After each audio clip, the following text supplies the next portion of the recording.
మరి ఇన్ని చేసినా కూడా ఆయన మీద అక్రమ కేసులు పెట్టి మరి ఆయన నిన్న 72 ఏళ్ళు వయసు కలిగిన వ్యక్తిని మరి ఆయన్ని అరెస్ట్ చేసి హైదరాబాద్ నుంచి తీసుకురావడం జరిగింది. మరి ఆ కేసులు కూడా ఎలాంటిదంటే నాన్ బెయిలబుల్ సెక్షన్స్ పెట్టి మరి ఎస్సీ ఎస్టీ అల్ట్రాసిటీ కేసులు పెట్టి మరి ఏ రకంగా ఇబ్బంది పెట్టాలి అంటే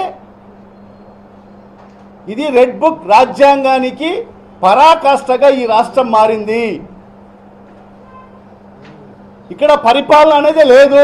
ఈ రాష్ట్రంలో ప్రజలు బాగోగులు చూడాల్సిన ఈ ప్రభుత్వం కేవలం కక్షపూరిత వ్యవహారాలు మరి అదేవిధంగా అక్రమ కేసులు బనాయించడము మరి వాళ్ళను అరెస్ట్ చేయడము వాళ్ళకు జైలు పాలు చేయడము మరి ఇవన్నీ కూడా ఈరోజు ఈ రెడ్ బుక్ రాజ్యాంగంలో నడుస్తున్న పరిస్థితి ఈరోజు స్పష్టంగా కనిపిస్తుంది.